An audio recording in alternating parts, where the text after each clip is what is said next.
સ્વામિનારાયણ સાક્ષાત્ અક્ષર પુરુષોત્તમ સર્વેભ્યઃ પરમં શાંતિં આનંદં સુખમર્પયેત. શ્રી સ્વામિનારાયણ ભગવાનની જય. શ્રી અક્ષર પુરુષોત્તમ મહારાજની જય. શ્રી ગુણાતીતાનંદ સ્વામી મહારાજની જય. શ્રી પ્રમુખ સ્વામી મહારાજની જય. શ્રી મહંત સ્વામી મહારાજની જય.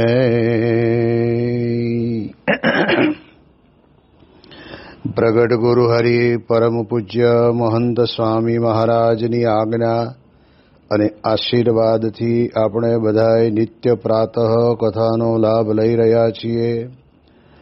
આજે આપણા માટે ફેબ્રુઆરી મહિનાની 3જી તારીખ અને શનિવારનો મહાપવિત્ર દિવસ છે અને 1145મી સભા થાય છે.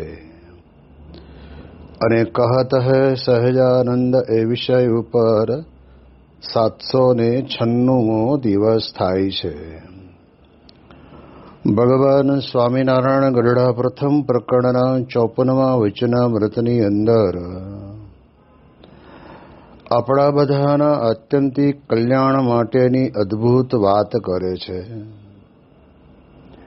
ધર્મ જ્ઞાન વૈરાગ મહાત્મા યુક્ત એવી જે એકાંતિકી ભક્તિ જે સત્પુરુષના જીવનની અંદર હોય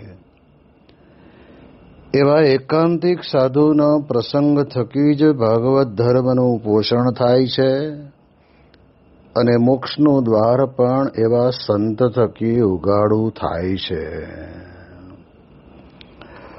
અને એ માટે આપણને મહારાજ પોતે કહે છે કે એવા સાધુનો પ્રસંગ થકી પ્રસંગ જ્યારે આપણે શબ્દ સાંભળીએ છીએ ત્યારે તો આપણે સમજી શકીએ, પરંતુ અત્યારે આપણને સત્સંગની અંદર દેખાય કે જેને જેને સત્પુરુષ સાથેનો દ્રઢ પ્રસંગ થયો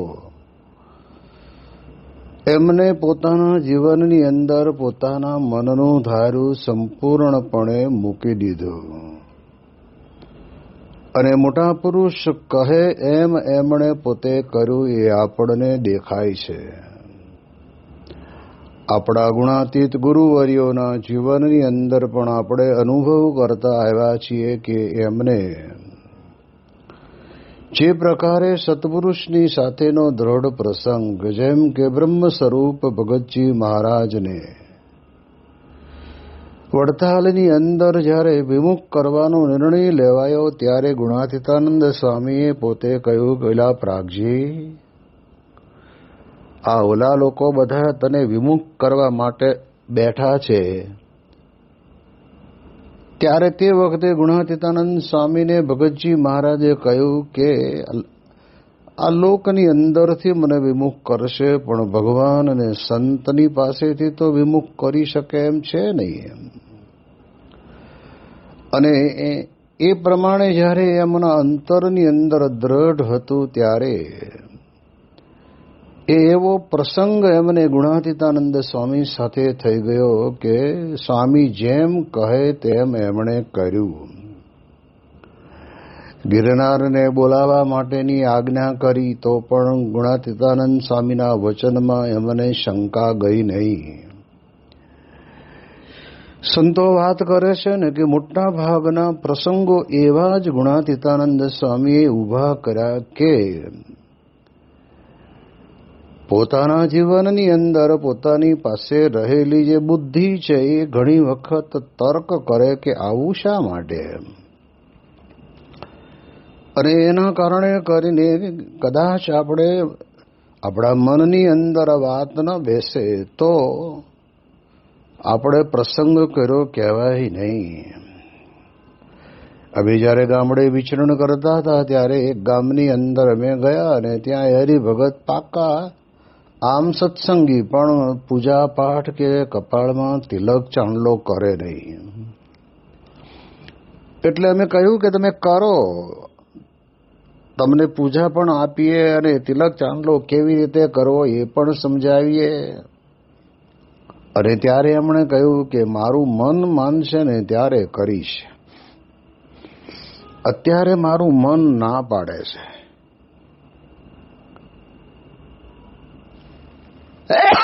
એટલે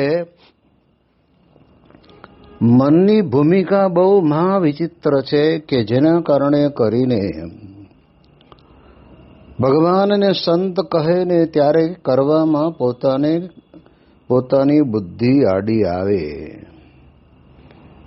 જેમ મહારાજના વખતની અંદર એક સંત હતા, એ નિત્ય પ્રત્યે ધારણા પારણા કરતા હતા. અને આવું વ્રત જોઈને મુક્તાનંદ સ્વામી જેવા સંતને એમ થયું કે ઓહો, આ સંત તો કેટલું તપ કરે છે. લાવો આપણે મહારાજને વાત કરીએ ને મહારાજ રાજી થઈને એમને પ્રસાદ આપે અને આ વ્રતની પૂર્ણાહુતિ કરાવે.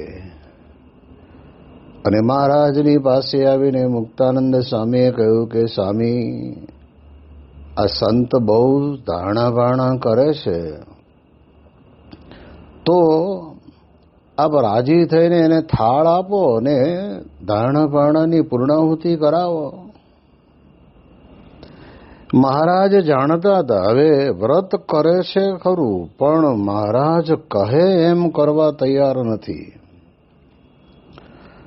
અને ત્યારે તે વખતના સમયની અંદર મહારાજની પાસે મુક્તાનંદ સ્વામી સંતને લઈને આવે છે. અને મહારાજે રાજી થઈને કહ્યું કે અમે સાંભળ્યું છે કે તમે આટલી બધી તપસ્યા કરો છો, તો અમે તમારા પર રાજી થયા છીએ અને લ્યો હવે તમારા તપને પૂર્ણ કરો. હવે તમારે કોઈ વ્રત તપ કરવાના રહ્યા નથી અને આ લો અમારા થાળનો પ્રસાદ. ત્યારે સાધુને મનની અંદર તપનો વેગ ચડી ગયેલો હતો. ભગવાન સ્વામિનારાયણના કરકમળો દ્વારા એમણે દીક્ષા લીધી હતી. સ્વામિનારાયણનું ભજન કરતા હતા અને છતાં પણ એમને મનમાં શું થયું, અરે રે, મારા તપને ભંગ કરવા માટે થઈને આ મહારાજના થાળ રૂપી માયા મને આડી આવી. એમ કહીને ભગવાન પોતે પ્રસાદ આપે છે, એ પ્રસાદને લીધો નહીં. તો સ્વામી કહે છે, મુક્તાનંદ સ્વામીને પણ તે વખતે મનની અંદર જે કંઈ એની તપશ્ચર્યાનો ભાર હતો એ અંતરમાંથી ઉતરી ગયો.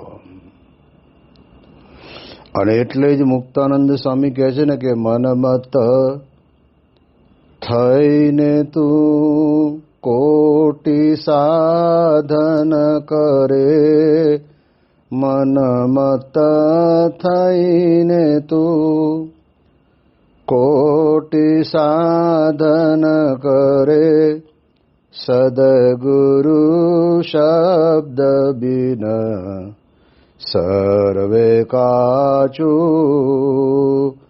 સદગુરુ શબ્દ બિન સર્વે કાચું, હે મેલ મન તાણ ગ્રહે, વચન ગુરુદેવનું, વચન ગુરુદેવનું,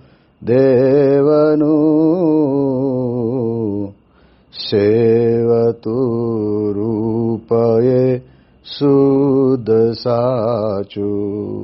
મનમત્ત થઈને તો કોટી સાધન કરે, સદગુરુ શબ્દ બિન સર્વ કાચું. આ બહુ મહત્વની બાબત અહીંયા આગળ મહારાજ કહે છે કે સત્પુરુષનો પ્રસંગ કર્યો કોને કહેવાય. અને ત્યારે ભગતજી મહારાજ ગિરનારની ટેકરીએ જઈને માથું અડાડીને કહે છે કે ગિરનાર, ગુણાતીતાનંદ સ્વામી બોલાવે છે. આ અનંત જન્મથી તમે તપ કરતા આવ્યા છો, તો હવે તમારું કલ્યાણ કરવું છે. અને ત્યારે તે વખતે માથું ટેકવીને આટલું બોલીને પાછા આવ્યા ત્યારે કેટલાકના મનની અંદર શંકા ગયેલી, કા બહુ મોટા ઉપાડે ગયા હતા ને આવ્યો ગિરનાર? એ થોડો માણસ છે તો ગિરનાર પોતે અહીં આવે? તો પથ્થરો છે. અને ત્યારે ભગતજી મહારાજના અંતરમાંથી જે શબ્દ નીકળ્યા એ સાંભળવા જેવા છે કે મને તો સ્વામીએ આજ્ઞા કરી કે તમે ગિરનારને બોલાવી આવો, એટલે મારે તો બોલાવા જવાની મારી ફરજ. ગિરનારને આવવું કે ન આવવું એની ફરજ, એને વિચારવાનું. આટલું કરવું ને એ બુદ્ધિના તર્કની અંદર આપણને ઘણી વખત ડખો ઊભો કરે કે એ બધે પથ્થરો છે ને ડુંગરો છે ને નકરી ઝાડી ઊભી છે, એ થોડો અહીંયા આવવાનો હતો. પણ મોટા પુરુષ આપણને સત્પુરુષની સાથેનો દ્રઢ પ્રસંગ આપણને થયો છે કે નથી થયો એની આપણને ખબર પડે. એટલે જ્યારે જ્યારે જે સંત સત્પુરુષ જેને જે આજ્ઞા કરે તે પ્રમાણે એ વર્તી બતાવે તો સમજવું કે એને સત્પુરુષ સાથેનો પ્રસંગ થયો છે. બ્રહ્મ સ્વરૂપ ભગતજી મહારાજ મહુવાની વિશે પ્રગટ થયા અને આપણા સંપ્રદાયની રીત પ્રમાણે આપણા આધ્યાત્મિક ગુણાતીત ગુરુવર્યોમાં આવે.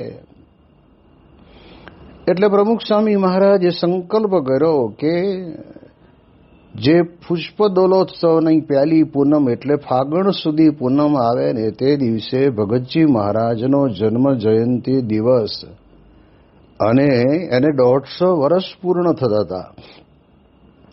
એટલે સાર્ધ શતાબ્દી મહોત્સવ ઉજવવાનું સ્વામી બાપાએ નક્કી કર્યું. મહુવામાં ઘણા ગાંઠા 2-5 ઘર હરિભક્તોના જન્મસ્થાન ઉપર એક મંદિર ખરું, અને તે વખતે એની બધી તૈયારી કરવા માટે પૂજ્ય ઘનશ્યામ ચરણ સ્વામી, પૂજ્ય હરિપ્રકાશ સ્વામી, પૂજ્ય સંત સ્વરૂપ સ્વામી, આ બધા સંતોને ત્યાં મોકલેલા. અને ત્યાં આગળ આપણા એક હરિભક્ત બહુ જ નિષ્ઠાવાળા અને મંદિરની સામે જ રહે, એટલે માણસની ગણતરી પ્રમાણે જે સીધું સામાન આપે, વધારે નહીં. 1 મહિના સુધી ત્યાં આગળ રહ્યા. હવે કોઈ લાંબો સત્સંગ હોય તો આયોજન કરવામાં પણ આપણને ઘણી વખત અનુકૂળતા પડે,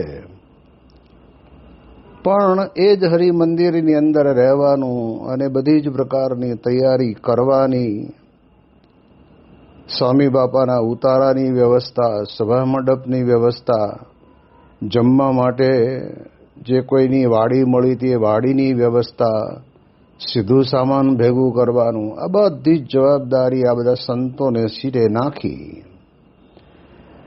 હવે એ બાજુ વિચરણ કરતા હોય ને એને સોંપે તો હજી આપણે એમ સમજીએ કે આ ઓળખીતા છે હરિભક્તોના, તો કદાચ, પણ આ તો સર્વત્ર વિચરણ કરવાનું થાય. ઘનશ્યામ બાપાને તો ક્યારેક તો પ્રમુખ સ્વામી પોતે આજ્ઞા કરતા કે ગઢડા પ્રદેશની અંદર દેવપ્રસાદ સ્વામીની સાથે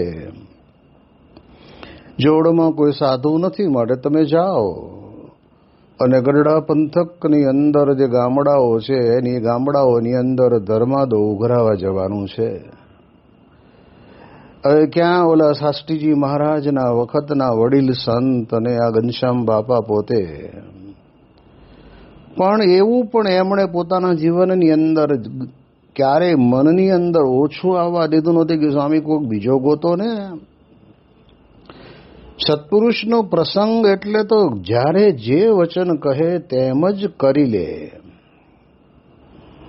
અરે એક વખત તો મહિનો 2 મહિના સુધી તો ભાવનગરની અંદર એક નીકળી ગયેલા સંતની સાથે રહેવા માટે કીધેલું, ત્યારે ત્યાં રહ્યા. એટલે આપણને ખબર પડે કે મોટા પુરુષ જ્યારે જે કે જેમ કે તેમ કરવા તૈયાર થાય તો એને સત્પુરુષનો દ્રઢ પ્રસંગ થયો પાકો ગણાય. બાકી સારંગપુરની અંદર પ્રમુખ સ્વામી મહારાજ 1978ની સાલની અંદર બિરાજમાન હતા અને આમ થોડીક સ્વામીની તબિયત સારી નહોતી ત્યારે શાસ્ત્રીજી મહારાજના વખતના એક સંત એ પોતે બોચાસણથી ત્યાં આવ્યા અને એમને પોતાને મનમાં એમ થયું કે હવે આ તાજપરની અંદર જે કંઈ બધી મિલકત છે મારા નામે છે, બધી સંસ્થાના નામે કરી દેવી. પણ જોડમાં કોઈ સાધુ નહીં એટલે સ્વામીને વિનંતી કરી કે બાપા કોઈક સાધુ જોડમાં આપો તો 2-4 દાડા અઠવાડિયું રહેવું પડે તો રહી અને જે લેવડ દેવડ છે એ બધી પતાવી અને સંસ્થાના નામે કરી દઈએ. અને ત્યારે તે વખતે સ્વામી એક સંતને કીધું કે તમારે આ સંતની જોડે જવાનું છે. અને ત્યારે તે સંતે વિચાર કર્યો કે મારું ગામની અંદર એક ત્યાં પડ્યું રહેવાનું આની જોડે. અહીંયા બાપા બિરાજે છે, એ રમવા જમવા ખાવા પીવાની છે, છોડું ઉછળે છે ને એ બાપાના દર્શન થાય છે ને પડવું મૂકીને જવું. એટલે એણે યુક્તિ કરીને કેવું કીધું કે સ્વામી હું જઉં તો ખરો પણ મને રસોઈ બનાવતા આવડતું નથી અને હવે એમની ઉંમર થઈ ગઈ છે, હવે એમની પાસે રસોઈ કરાવવી પણ યોગ્ય નહીં એમ કરીને ના પાડી દીધી અને ન ગયા. ત્યારે આપણને ખબર પડે કે સત્પુરુષની સાથે જો દ્રઢ પ્રસંગ હોય તો એ ગમે તે સંજોગોની અંદર ગમે ત્યારે ગમે ત્યાં મોકલે. એ સુરતની અંદર પૂજ્ય હરિપ્રકાશ સ્વામી એ પોતે બાપા બિરાજતા હતા અને તે વખતે બાપાએ એમને આજ્ઞા કરી કે હમણાં ઓલી ટ્રેન જાય છે, એ ટ્રેનમાં તમે ખાનદેશની અંદર વિચરણ કરવા જાઓ. બાપાને સંકલ્પ થયો અને બાપાએ પોતે એમને કહ્યું ને બધું પોટલા બધું બાંધી કરીને ટ્રેનને રેલવે સ્ટેશને પહોંચ્યા અને ટિકિટ લેવાની તૈયારી કરતા હતા અને ત્યાં બાપાને વળી વિચાર બદલાયો કે આપણે એમને ત્યાં મોકલશું તો આ બાજુ ભાલ પંથકની અંદર જે કંઈ ધર્માદો ભેગો કરવાનો છે એ કોણ કરશે? એટલે ખાનદેશમાં તો આપણે કોઈક બીજાને મોકલશું એટલે એમને પાછા બોલાવો. અને એક યુવક દોડતો દોડતો ત્યાં આવે છે, સ્ટેશન ઉપર આવીને કહ્યું કે બાપા તો મને પાછા બોલાવે છે, ટિકિટ લીધી છે? તો ના નથી લીધી, હવે લેવાની તૈયારી જ કરતા હતા. અને પાછા આવ્યા ત્યારે પણ એમને મનની અંદર એમ ન થયું કે સ્વામી તમે આ શું લીલા કરી? સખાભાવથી આનંદ કરે બરાબર છે, પણ આજ્ઞા પાળવામાં તો એ જે કહે જેમ કહે તેમ. નહીતર ઘનશ્યામ ચરણ સ્વામી ને હરિપ્રકાશ સ્વામી બંને મુંબઈની અંદર સંતો બધા ભણતા હતા, એની ભેગા ભણતા હતા, સંસ્કૃત ભણતા હતા, સંગીત ભણતા હતા અને સેવા પણ કરતા હતા. અને તે વખતના સમયની અંદર પ્રમુખ સ્વામી મહારાજે યોગી બાપા પાસે માગણી કરી કે બાપા 2 સંતો જોઈએ છીએ ત્યાં સારંગપુરની અંદર. અને હવે સંત સ્વામીની ઉંમર ધીમે ધીમે મોટી થવા માંડી એટલે એ બાજુ વિચરણ કરે એટલે. અને ત્યારે યોગી બાપાની નજર આ 2 સંતો ઉપર પડી. સ્વામીએ કીધું કે જાઓ તમારે 2 સારંગપુર જવાનું છે, પ્રમુખ સ્વામીની ઈચ્છા છે અને સંત સ્વામી સાથે તમે વિચરણ કરજો અને એ બાજુ જવાનું છે. હવે આમ જોવા જઈએ તો સુખ સમૃદ્ધિની અંદરથી આવેલા અને એમાં દાદર મંદિરની અંદર તો તે વખતે સંતોને રહેવા કરવાનું, જમવા કરવાનું બધું સારી રીતે ત્યાગોલભ સ્વામી સંભાળી લેતા. અને આ ભણવાનું ચાલતું, એ બધું પડું મૂકીને અને ભાલ પ્રદેશના ખારા પાણીની અંદર નાવા જવાનું અને ગામડે વિચરણ કરવાનું. નહીં લાઇટ, નહીં પંખો, એ દીવો કે ફાનસના અજવાળે ત્યાં આગળ કથા વાર્તા કરવાની. તળાવને કુવે નાવા જવું પડે, બહિર્ભૂમિ જવા માટે લોટો લઈને બહાર નીકળવું પડે. આ બધું અહીંયા જે સુખ સગવડતા હતી છોડીને બંને સંતો પ્રેમથી આવ્યા અને વર્ષો સુધી ત્યાં આગળ બંને વિચરણ કર્યું. ત્યારે આપણને ખબર પડે એટલે બંને બાપા કહેવાય. હરિપ્રકાશ બાપલા અને ઘનશ્યામ બાપા એ ઝાલાવાડ પંથકની અંદર હરિભક્તો બધાને રમાડી જમાડી કથા વાર્તા કરી અને એવા રાજી કર્યા કે હરિભક્તો બધા કહેવા માંડ્યા. એટલે સત્સંગની અંદર આપણે એટલું તો સમજવાનું છે કે પ્રસંગ કરો એ જ સાચો, કે જેમ કહે તેમ. યોગી બાપા બોલે છે ને યોગી ગીતામાં કે શાસ્ત્રી મહારાજે અમને સત્સંગમાં આવ્યા ને ત્યારે કીધું કે જોગી રોટલા કરવાના છે. 40 વર્ષ રોટલા કર્યા. આ કોર્સ કઈ કેટલા દિવસનો છે ને કેટલા ટાઈમ કરવાના છે એવું નહીં. એ રીતે સેવા કરી. ભક્તિ વલ્લભદાસ સ્વામી પોતે કોઠારી તરીકે હતા.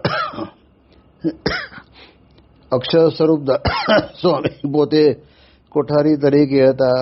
ગોંડલ હતા તો એમને બોચાસણ લાવ્યા. બોચાસણ હતા તો અટલાદરા મૂક્યા. જ્યાં મૂક્યા ત્યાં.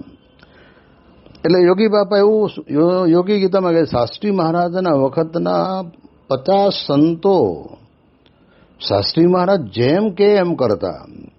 આ આત્મબુદ્ધિ, આ દ્રઢ પ્રસંગ, એમાં પાછી પાની નહીં.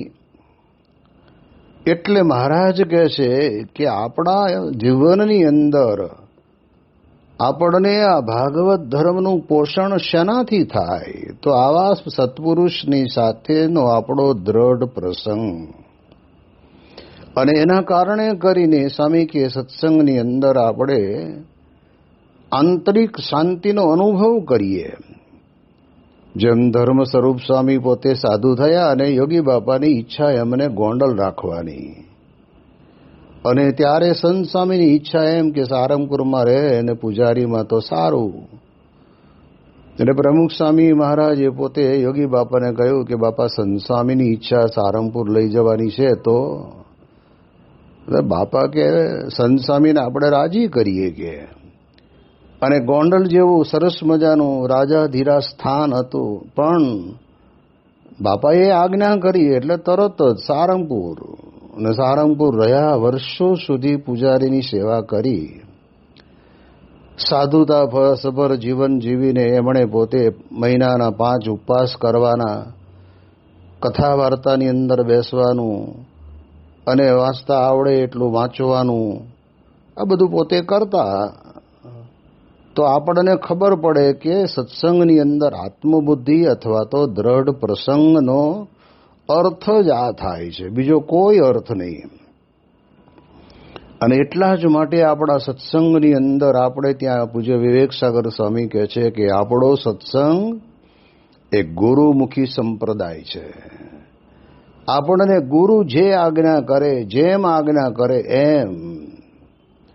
50-55 વર્ષ સુધી મુંબઈ મંદિરની અંદર કોઠારી તરીકે અદ્ભુત જવાબદારી સંભાળી, સાધુતા સભર જવાબદારી સંભાળી. સંતો જેટલા રહ્યા એ બધાની સાથે કંઈ પણ નાનું મોટું લેવડ દેવડમાં કંઈક કોઈ બોલી ગયું હોય તો એનું મનની અંદર લેશ માત્ર લાવ્યા વગર એ સંતની સાથે એટલા જ હસતા મોઢે રહીને એમણે 55 વર્ષ સુધી જે કોઠારી તરીકેની સેવા કરી.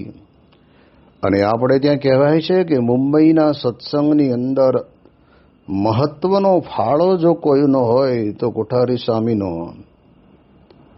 બાપાએ માત્ર ખાલી ફોન કર્યો કે હવે તમારે અમે જગ્યાએ અમે અભય સ્વરૂપ સ્વામીને મૂકીએ છીએ અને તમે હવે આ સત્સંગની અંદર બધી જગ્યાએ કથા વાર્તા આશીર્વાદ વિચરણ કરજો. આટલો જ આમ ફોન આવ્યો અને ત્યારે એમણે એમનું પૂછ્યું કે સ્વામી મારો કોઈ વાંક ખરો? તો મને તમે આટલા વર્ષ પછી મુંબઈની અંદરથી કોઠારી તરીકે નિવૃત્ત કરો છો.